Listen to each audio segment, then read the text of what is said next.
Thank you. I like to start my presentations with a poem whenever possible, and today I found a poem that is not good, in my opinion, but we'll run with it anyway. It's William Blake's When I Heard the Learned Astronomer, and it starts out well enough, but I don't know if you can see in the back. Pretty soon it says, "How soon, unaccountable, I became tired and sick." And I get the message. The good news for you is I'm not an astronomer. But the bad news is I'm a physicist, and that's probably even worse. So I came up with a plan. I think I've got two excellent options for you. What William Blake did was he just left and went outside and stared at the stars, but it's daylight outside, so you can't do that. But what you can do is go stare at the planetarium. If you just can't take this anymore, get up and go look at the Barlow Planetarium, or orrery, like they call it here. And it's an amazing thing to behold, and you can consider astronomy just like I'll be talking about it in here and just get it from a different person. Or, this is my favorite, eat some more. This is excellent food. I've already reserved 2 pieces of cake for myself. Don't eat those. But yeah, don't hold back. If you can't take this, just get up and leave, and I will not care. I'd rather have a crowd that's listening and enjoying it, and I'd rather have you eating or looking at the Barlow Planetarium or whatever. So, these are the 3 most important heavenly bodies to us, and I think you will recognize them all. The one on top is our home, and I'm in favor of taking care of it. The one underneath, which I'll move to the front, the sun, the Greeks knew this was big. They didn't know how big it was, but they knew how important it is. And next week, next Monday, this is going to blink out for just a couple of minutes, and you'll notice almost immediately how significant that is. If the sun were to actually disappear, life as we know it would just vanish, not instantaneously, but very quickly. We would freeze to death, plants would stop growing, and so on. We depend on this to live. We are not quite as dependent on the moon as we are on the other 2 bodies, but if you think about it, I think we're dependent creatively, emotionally, spiritually on the moon, the same way we're dependent on the other 2 bodies for life. I think you all can just remember moments in your life when you walked outside and saw the moon and it impacted you. Certainly poets, and what do I want to say, people who write love songs and so on have depended on the moon forever and ever. It's very important, but it was also important for it changing the way we think and the way we reason, and I'll be talking about that quite a bit today. So, based on your own surroundings, you just looked at a picture of our home, and these were all from NASA, but based on your own experience, if you look at the world around you, what does it look like? It doesn't look like a globe, does it? What does it look like? It looks absolutely flat. That's one key that is huge. If you know that it's spherical and it looks flat, that means it's huge. Aristotle realized 350 BC, thereabouts, that it was a sphere, and he had lots of good reasons for thinking that. 3 of these are terrestrial reasons, and 3 are astronomical that I'm going to show you. Now, this is purely philosophical. Matter forms in drops or globs. The Earth is matter, so therefore the Earth is a drop or a glob. That's very abstract reasoning, but it works. Now, this one is very experimental. Ships disappear when you watch them sail into the horizon, into the distance. They disappear gradually, and the last thing that you see is the mast and the top of the sails.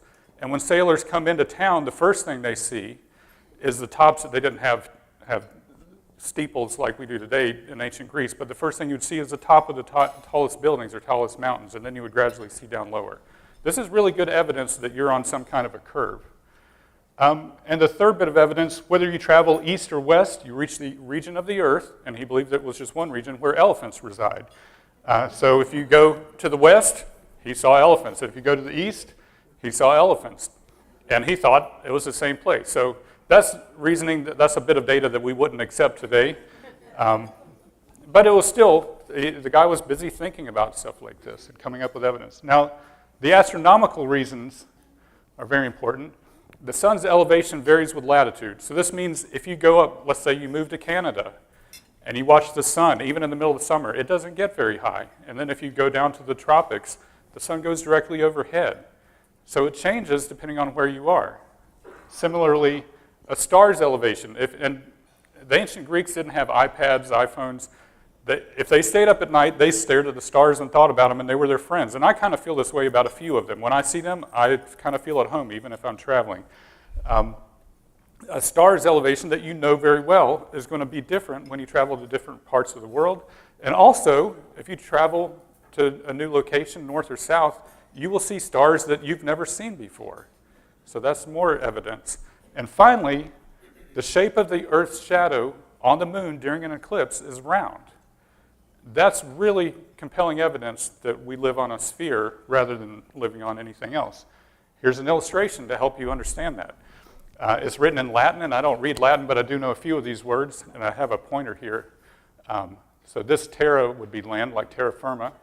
Umbra, which is spelled with a V here, this is our scientific term for the shadow of a planet or the moon or something like that. So, if we had a square Earth, it would cast a square shadow on the moon. If we had a triangular Earth, ditto, and so on. So we don't see these shadows on the moon during lunar eclipses. We see round shadows.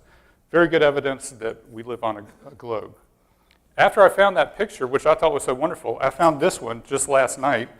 This is actually a Middle Eastern manuscript, and I can't read any of it, but the figures are exactly the same. They're drawn differently, colored differently, and so on.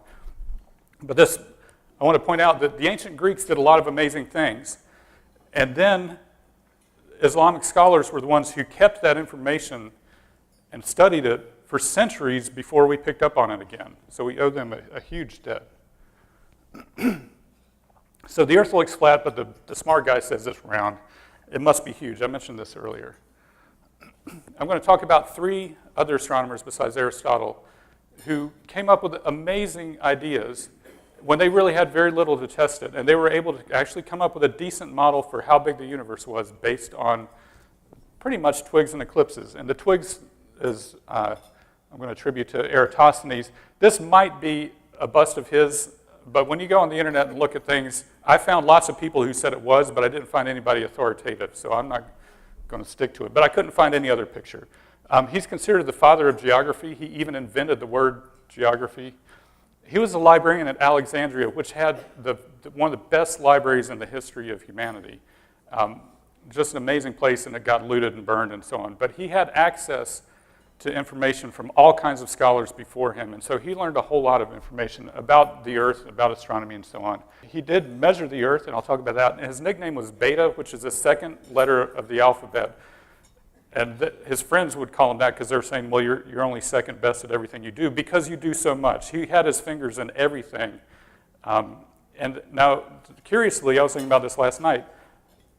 Nobody knows what his friends did. They were calling him Beta, but we're talking about him thousands of years after he did what he did. So I would call him Alpha now. So this is a diagram of what he did. He heard about a well. He lived in Alexandria, which is up here. This is our spherical Earth.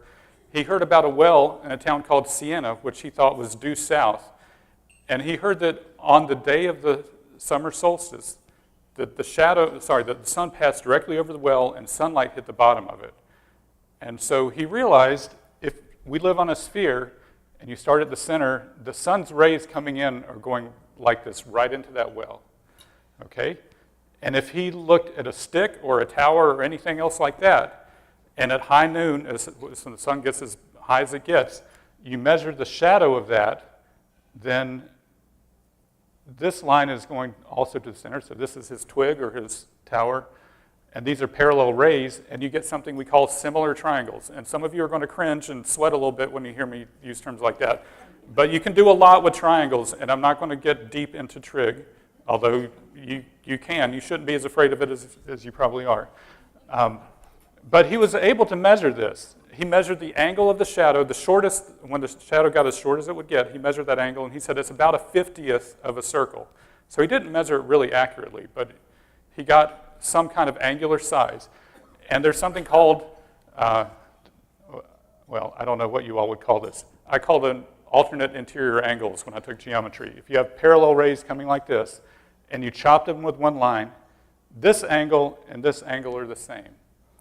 So by measuring the angle of a shadow of a stick, and knowing that there was this well where the sunlight shot straight into it, he was able to figure out the angle between Siena and Alexandria. And then he went on Google Maps. No, he couldn't do this.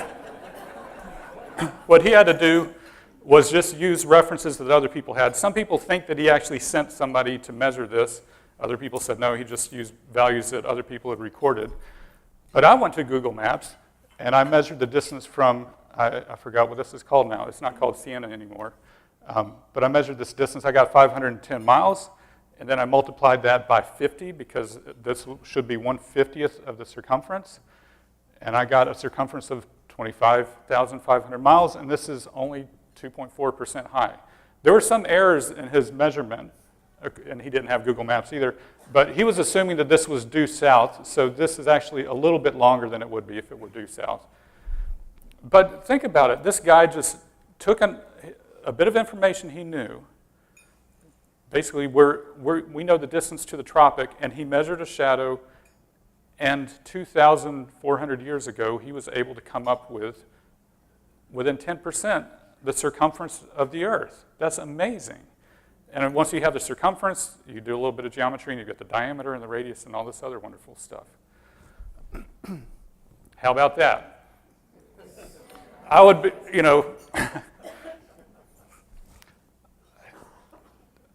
I don't know what they'll be saying about us 1,000 or 2,000 years from now, but I doubt they'll be saying anything. So I think that's pretty amazing that this guy pulled that off. And we have all these amazing tools at our hands that they didn't have. So next, we have a measure for the Earth, but how do we figure out something like how far it is to the moon or how far it is to the sun? These are things we can't touch.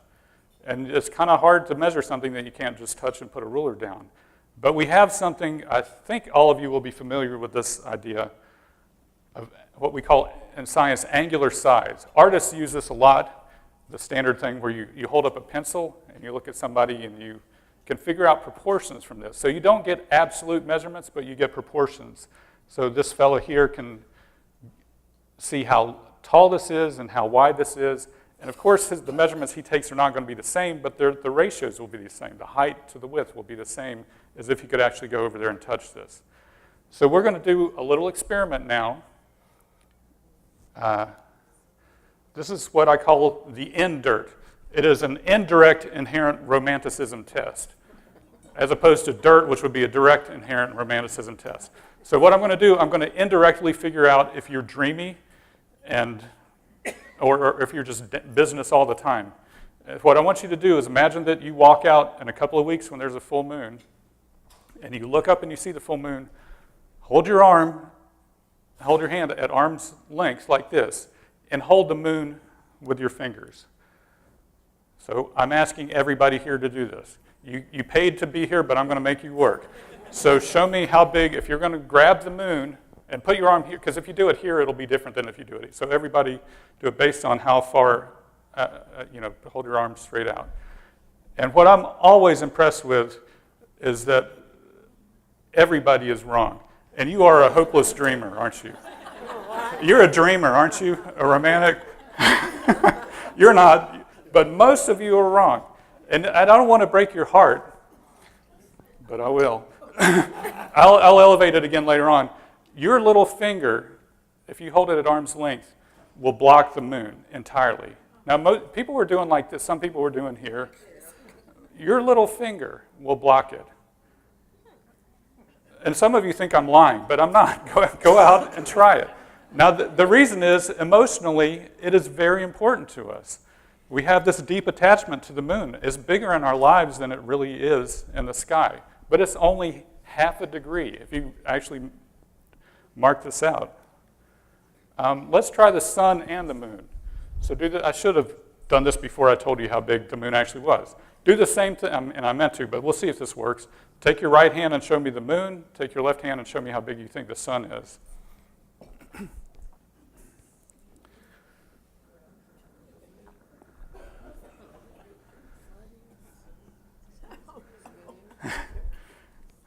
Well, you don't care yet, but you will. Oh, you care? Oh, okay. I thought you said I don't know and I don't care. That's what my students at Transy say. Well, it turns out that they're the same size, almost perfectly. So your little finger will blot out the sun, and your little finger will blot out the moon. Now, don't try it with the sun, because if you wiggle a little bit, you blast your eyes. I tried to take pictures of this yesterday, and Probably will get cataracts pretty soon from how much I was staring at the sun. Don't do that, and don't stare at the sun next week when we're having the eclipse. But they're the same size, and that's why solar eclipses last such a brief period of time. The moon moves in front of it, and it has the same angular size as the sun, half a degree, and it will perfectly blot it out. Sometimes it doesn't even perfectly. These are in elliptical orbits, so sometimes it's a little bit closer to us and sometimes further away. But for all practical purposes, they're the same size, which is handy when you're doing astronomy without any kind of instruments like they had then. So it's just a lousy half a degree. These are to scale. This is the Earth. This is the moon. You can't even see the separation of the two lines that I drew on here. They're a little bit dim, but anyway, this is how small it really is. And these are positioned, the diameter of the Earth relative to this distance here is done to scale. Well, if you think about that, half a degree, then if you walk, let's say you're at the beach and you're looking across the ocean and you look straight up, how many moons could you fit in that distance? It would take you, it's 90 degrees, right? So 180 moons to fill it up. I got bored before I finished. I thought, well, I'll make a picture of this, and I quit. You can pack so many moons into space and your visual space here. So things that have the same angular size can be close and small or big and far away. And we know that the sun and the moon are not the same sizes. And the Greeks knew that the moon was closer. They just didn't know how much closer until they did some more measurements. This is one version of their universe. This is a Ptolemaic universe, and Ptolemy actually came after these guys I'm going to be talking about today. But they believed the Earth was at the center, and then here's the moon and its heavenly sphere, and here's the sun, and then they have the other planets and so on. Even with this understanding, they could understand eclipses because they still would happen the same way. And also the phases of the moon. This is another Arabic manuscript, so I can't read anything of it, but it's showing you how, even in that system, how you could get the different phases of the moon. So if the sun's up here, in red in this case means light, illuminated. This is the Earth and this is the moon moving around it. Then this is what happens with eclipses.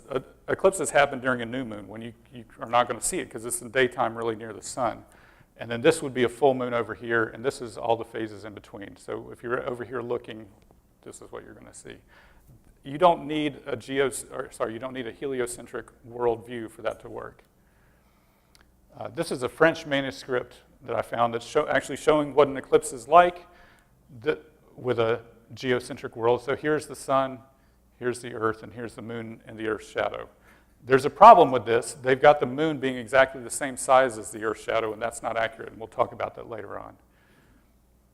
But even if you had a distorted worldview as far as what's in the middle and what's turning, they could still study eclipses and learn a lot.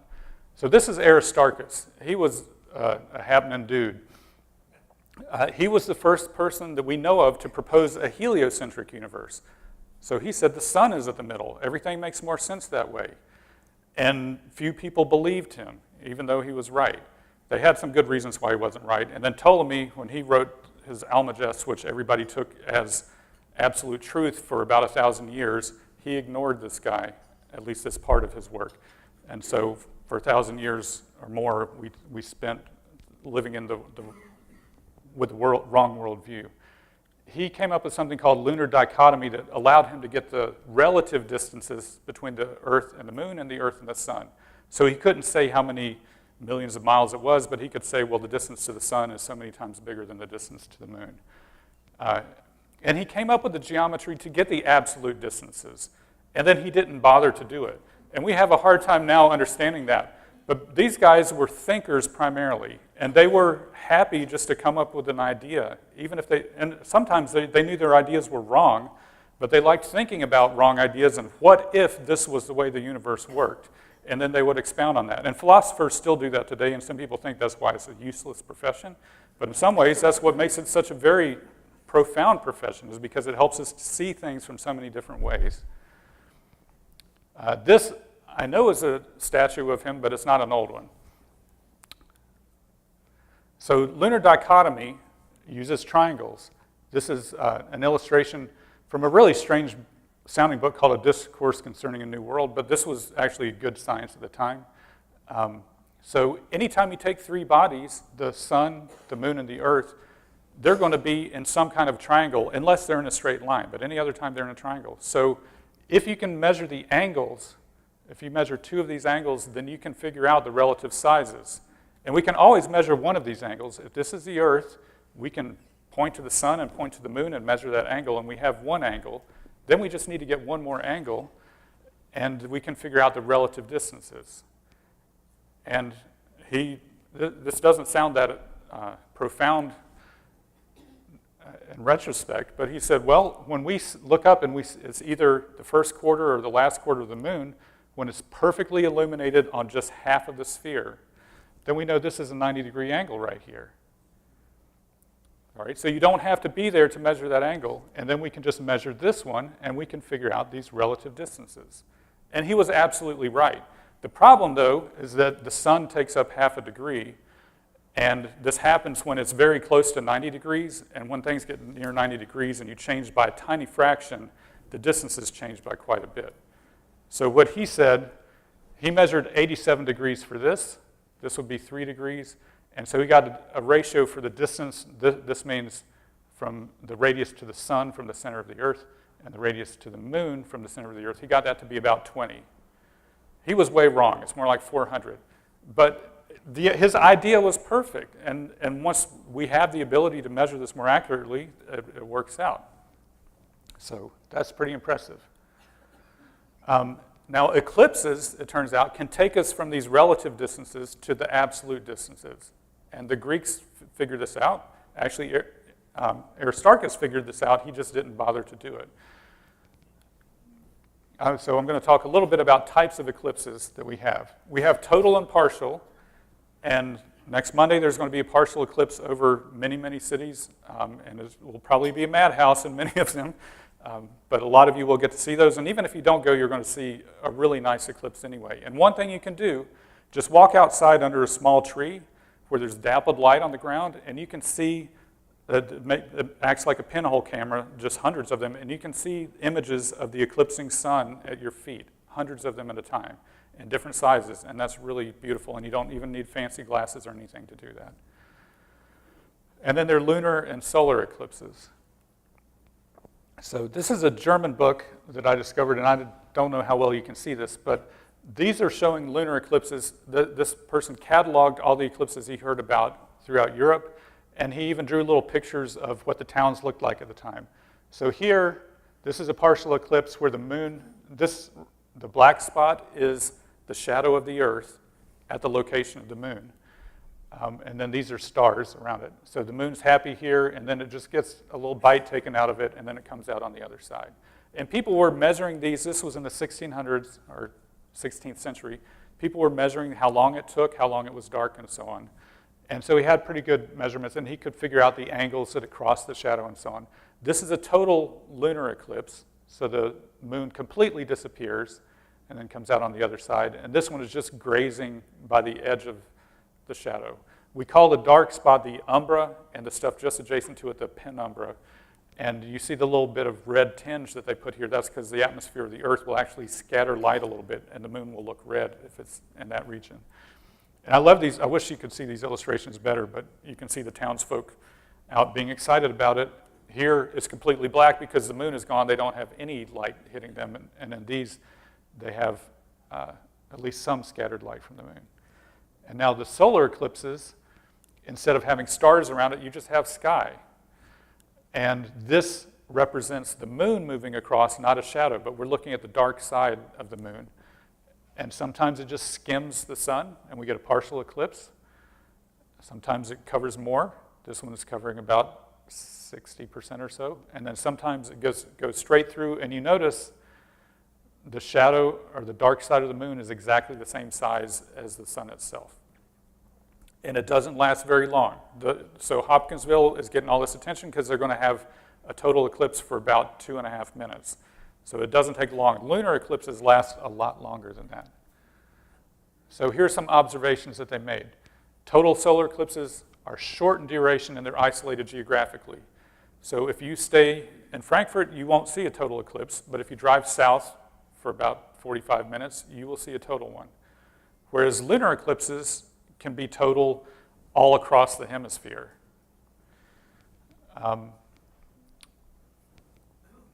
Next.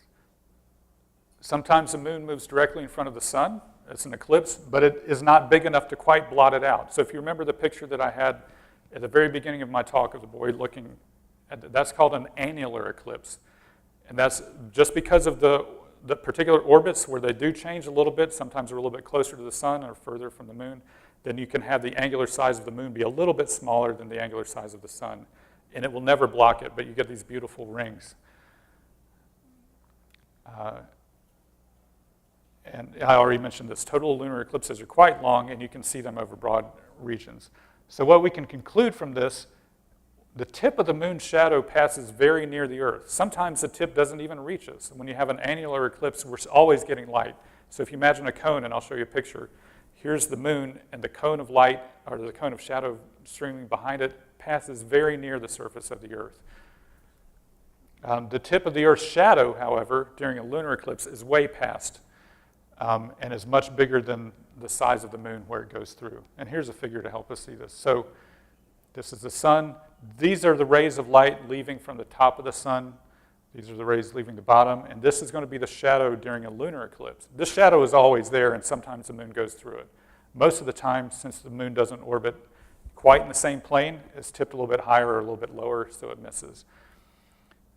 This is the shadow of the moon, and the tip of that shadow is very near the surface of the Earth. That's why you can only see this and go to Nashville or Hopkinsville or something, but you won't see it in Frankfurt. Even though we're not that far away, we're far enough away that we're up here, and here's where the actual eclipse is. But for the lunar eclipses, it's got this big swath of shadow to wade through, and so it takes a long time.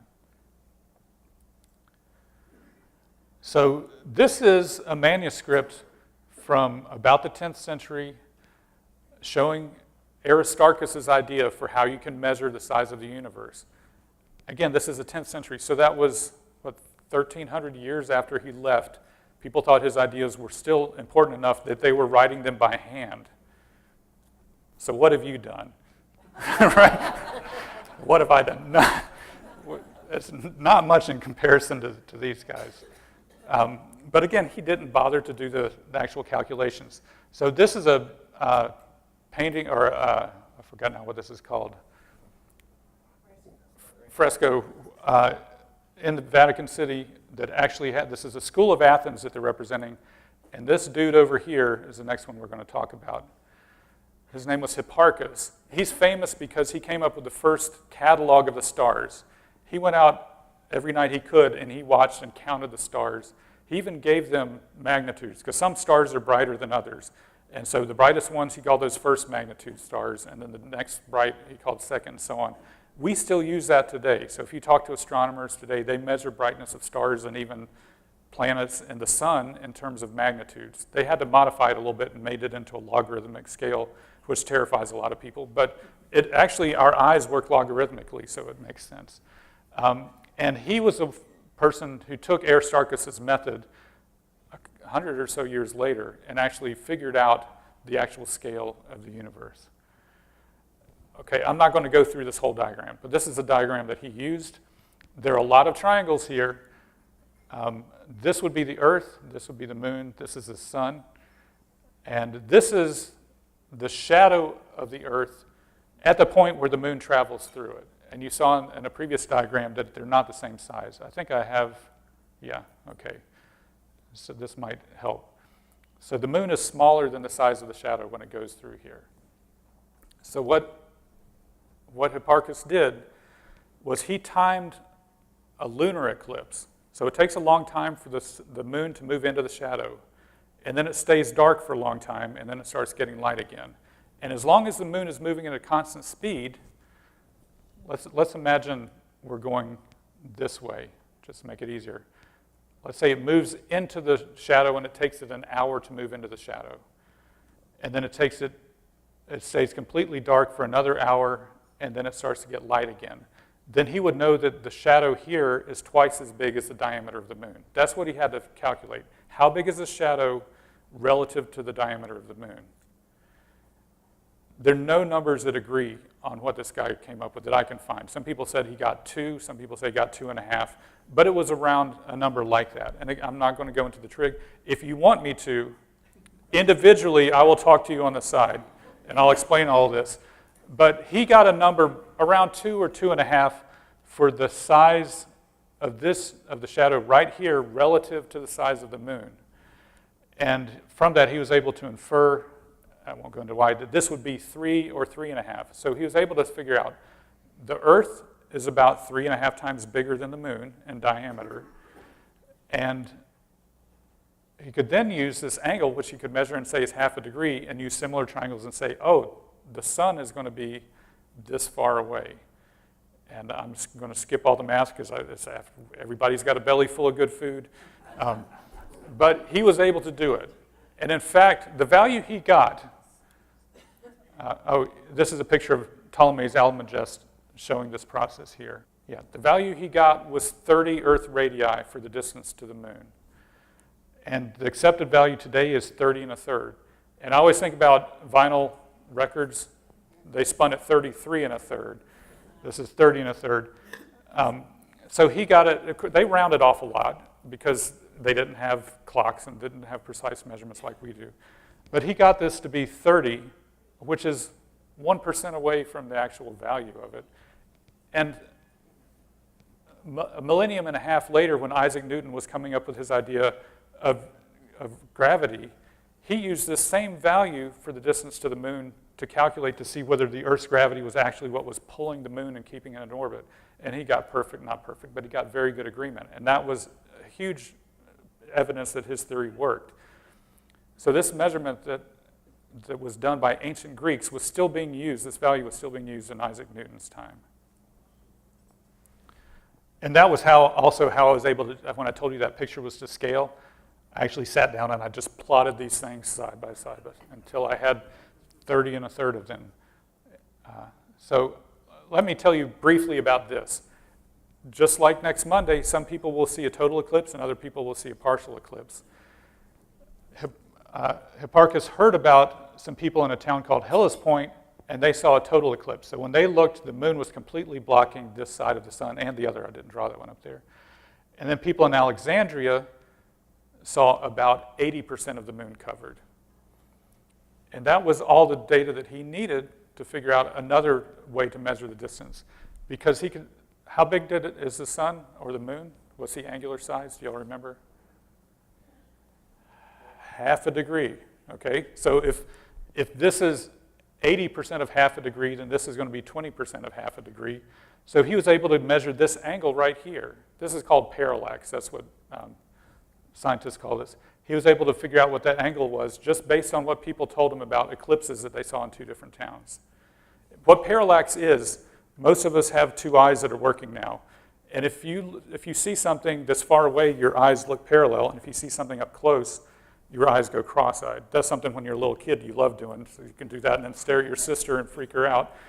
But our brains interpret distance that way, and astronomers interpret distance that way. If you can look at the same thing from 2 different places, the background changes, and you're able to figure out how far away it is. So I'm not going to go into great detail here, but he got another measurement that was comparable to what he got using the other eclipse version of it. So 2 different ways he used eclipses to measure this distance.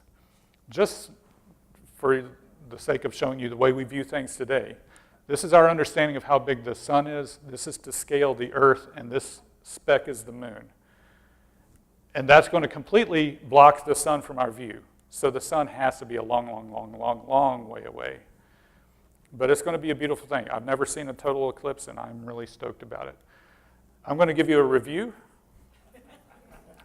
There won't be a quiz, but I thought maybe somebody might ask you, how was the talk today? And you can rave about the food, and maybe you'll remember one thing here that you can say. So eclipses told Aristotle that the world was round, as well as the fact that there were elephants living in both directions. And this inspired Eratosthenes to measure this spherical Earth, and he did it just using shadows and a well, and some pretty good reasoning. And then the shadow on the moon, using lunar dichotomy, allowed Aristarchus to figure out the relative distances to the sun and the moon.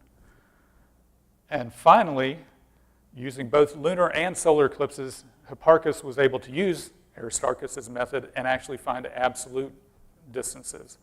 And the distance to the moon, like I mentioned, stayed in vogue for 1,600 years, I think. How about that? So, the end.